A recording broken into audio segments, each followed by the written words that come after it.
Hi hello ನಮಸ್ಕಾರ ಎಲ್ಲರಿಗೂ. ನೀವು ಲಾಸ್ಟ್ ವಿಡಿಯೋದಲ್ಲಿ ಪ್ರಾಚೀನ ಭಾರತದ ಇತಿಹಾಸ ನೋಡಿದ್ರಿ. ಅದರಲ್ಲಿ ಕಂಪ್ಲೀಟ್ 9 ಚಾಪ್ಟರ್ಸ್ನು ಕ್ಲಿಯರ್ ಆಗಿದೆ. ಇವಾಗ ಈ ಒಂದು ವಿಡಿಯೋದಲ್ಲಿ ಏನು ಸ್ಟಾರ್ಟ್ ಮಾಡ್ತಾ ಇದ್ದೀನಿ ಅಂತಂದರೆ ಆರಂಭಿಕ ಮಧ್ಯಕಾಲದ ಭಾರತ. ಓಕೆ, ಇದು ಕ್ರಿಸ್ತ ಶಕ 750ರಿಂದ 1200. ಓಕೆ, ಉತ್ತರದಲ್ಲಿ ಹರ್ಷವರ್ಧನನ ಪತನ ಮತ್ತು ದಕ್ಷಿಣದಲ್ಲಿ ಬಾದಾಮಿ ಚಾಲುಕ್ಯರ ನಂತರ ಭಾರತದ ರಾಜಕೀಯ ಭೂಪಟವು ಹಲವು ಪ್ರಾದೇಶಿಕ ಸಾಮ್ರಾಜ್ಯಗಳ ವಿಂಗಡಣೆಯದು ಕಾಲಘಟ್ಟವಿದು. ಓಕೆ, ಈಗ ಮೊದಲನೇಗೆ ನೋಡೋಣ. ಕನೌಜ್ಗಾಗಿ ತ್ರಿಕೋನ ಸಂಘರ್ಷ ಅಂದರೆ ತ್ರಿಪಾರ್ಟೈಟ್ ಸ್ಟ್ರಗಲ್ ಅಂತ ಇದನ್ನ ನಾವು ಕರಿತೀವಿ. ಉತ್ತರ ಭಾರತದಲ್ಲಿ ಕನೌಜ್ ನಗರವು ಗಂಗಾ ನದಿಯ ಸಾರವತ್ತಾದ ಬಯಲಿನಲ್ಲಿ ನೆಲೆಸಿದ್ದು ರಾಜಕೀಯ ಹಾಗೂ ಆರ್ಥಿಕ ಪ್ರಾಬಲ್ಯದ ಸಂಕೇತವಾಗಿತ್ತು. ಈ ನಗರವನ್ನು ವಶಪಡಿಸಿಕೊಳ್ಳಲು 3 ಬಲಶಾಲಿ ರಾಜವಂಶಗಳ ನಡುವೆ ಸುಮಾರು 200 ವರ್ಷಗಳ ಕಾಲ ಸತತ ಸಂಘರ್ಷ ನಡೆಯಿತಂತೆ. ಓಕೆ, ಗುರ್ಜರ ಪ್ರತಿಹಾರರು ಮಾಳವ ಮತ್ತು ರಾಜಸ್ಥಾನ, ನಾಗಪಟ ಮತ್ತು ಮಿಹಿರ ಭೋಜ ಪ್ರಮುಖ ಅರಸರಾಗಿರ್ತಾರೆ. ಪಾಲರು ಅಂದರೆ ಬಂಗಾಳ ಮತ್ತು ಬಿಹಾರದಲ್ಲಿ ಧರ್ಮಪಾಲ ಪ್ರಮುಖ ರಾಜ. ಇವನು ಪ್ರಸಿದ್ಧ ವಿಕ್ರಮಶಿಲಾ ವಿಶ್ವವಿದ್ಯಾಲಯವನ್ನು ಸ್ಥಾಪಿಸ್ತಾನಂತೆ. ನೆಕ್ಸ್ಟು ರಾಷ್ಟ್ರಕೂಟರು ದಖನ್ ಮತ್ತು ದಕ್ಷಿಣ ಭಾರತ. ಮಾನ್ಯಕೇಟದ ಮಳಕೇಡ ರಾಷ್ಟ್ರಕೂಟ ದೊರೆಗಳಾದ ಧ್ರುವ, 3ನೇ ಗೋವಿಂದ ಮತ್ತು 3ನೇ ಕೃಷ್ಣ ಉತ್ತರ ಭಾರತಕ್ಕೆ ದಂಡೆತ್ತಿ ಹೋಗಿ ಕನೌಜ್ ಮೇಲೆ ಹಿಡಿತವನ್ನು ಸಾಧಿಸಿದರು.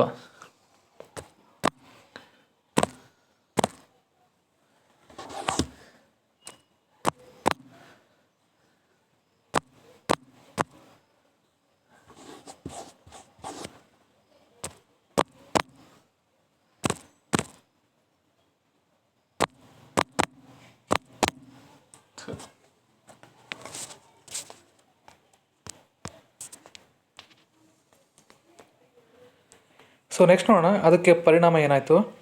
ಈ ಸತತ ಯುದ್ಧಗಳಿಂದ 3 ಸಾಮ್ರಾಜ್ಯಗಳ ಶಕ್ತಿ ಮತ್ತು ಸಂಪತ್ತು ಕ್ಷೀಣಿಸುತ್ತೆ. ಇದರಿಂದಾಗಿ 11 ಮತ್ತು 12ನೇ ಶತಮಾನದಲ್ಲಿ ವಾಯುವ್ಯ ದಿಕ್ಕಿನಿಂದ ಬಂದ ವಿದೇಶಿ ದಾಳಿಕೋರರನ್ನು ತಡೆಯಲು ಭಾರತಕ್ಕೆ ಸಾಧ್ಯವಾಗಲಿಲ್ಲ. ಎರಡನೇದು ದಕ್ಷಿಣ ಭಾರತದ ಚೋಳರ ಸುವರ್ಣಯುಗ.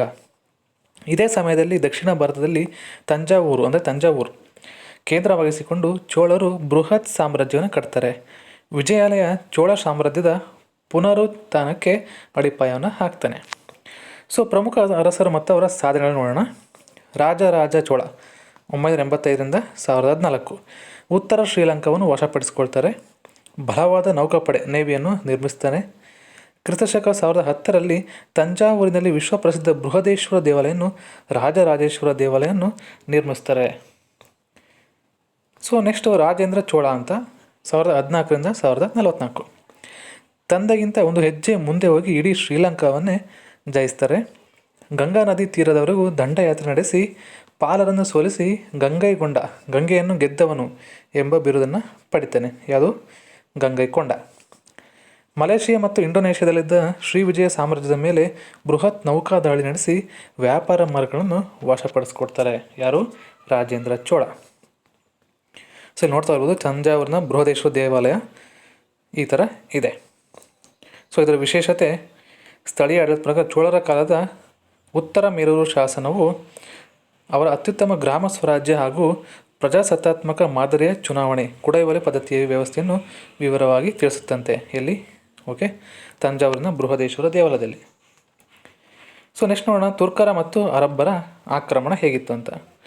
ಈ ಕಾಲಘಟ್ಟದ ಕೊನೆಯಲ್ಲಿ ಭಾರತದ ಧನಸಂಪತ್ತು ಮತ್ತು ರಾಜಕೀಯ ಅಸ್ಥಿರತೆಯನ್ನು ಕಂಡು ವಾಯುವ್ಯ ಭಾಗದಿಂದ ಆಕ್ರಮಣಗಳು ಪ್ರಾರಂಭವಾಗ್ತವೆ.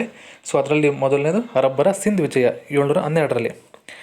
ಮಹಮ್ಮದ್ ಬಿನ್ ಕಾಸಿಂ ಸಿಂಧ್ ಪ್ರಾಂತದ ರಾಜ್ಯ ದ್ರಾಹಿರ್ನನ್ನು ಸೋಲಿಸಿ ಭಾರತದಲ್ಲಿ ಇಸ್ಲಾಂ ಆಡಳಿತದ ಮೊದಲ ಹೆಜ್ಜೆ ಇಟ್ಟನು. ಎರಡನೇದು ಮಹಮೂದ್ ಗಜ್ನಿ 1000ರಿಂದ 1027. ಅಫ್ಘಾನಿಸ್ತಾನದ ಗಜ್ನಿಯ ಸುಲ್ತಾನ್ ಮಹಮೂದ್ ಭಾರತದ ಮೇಲೆ 17 ಬಾರಿ ದಾಳಿಯನ್ನು ಮಾಡ್ತಾರೆ. ಇವನ ಮುಖ್ಯ ಉದ್ದೇಶ ಆಡಳಿತ ಮಾಡುವುದಲ್ಲ, ಬದಲಿಗೆ ಭಾರತದ ದೇವಾಲಯದಲ್ಲಿದ್ದ ಅಪಾರ ಸಂಪತ್ತನ್ನು ದೋಚುವುದಾಗಿತ್ತು.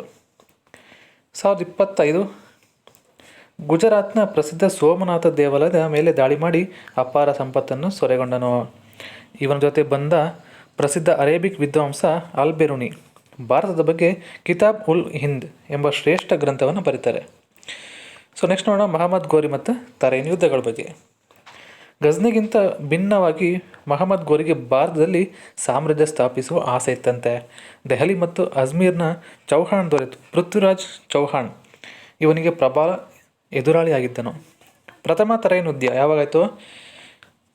1191ರಲ್ಲಿ. ಪೃಥ್ವಿರಾಜ್ ಚೌಹಾಣ್ ಮೊಹಮ್ಮದ್ ಗೋರಿಯನ್ನು ಬುರಿ ರೀತಿಯಲ್ಲಿ ಸೋಲಿಸಿದನು. ದ್ವಿತೀಯ ತರೈನ್ ಯುದ್ಧ ಯಾವಾಗಾಯಿತು? 1192. ಮರು ವರ್ಷ ಸನ್ನದ್ಧನಾಗಿ ಬಂದ ಗೋರಿ ಪೃಥ್ವಿರಾಜ್ ಚೌಹಾಣವನ್ನು ಸೋಲಿಸ್ತಾರೆ. ತಿರುವು: ಎರಡನೇ ತರೈನ್ ಯುದ್ಧವು ಭಾರತೀಯ ಇತಿಹಾಸದ ಪ್ರಮುಖ ಮೈಲಿಗಲ್ಲಾಗಿರುತ್ತೆ. ಇದು ಚೌಹಾಣರ ಪತನಕ್ಕೆ ಮತ್ತು ದೆಹಲಿ ಸುಲ್ತಾನ ಆಡಳಿತದ ಉದಯಕ್ಕೆ ನೇರ ದಾರಿಯಾಯಿತು.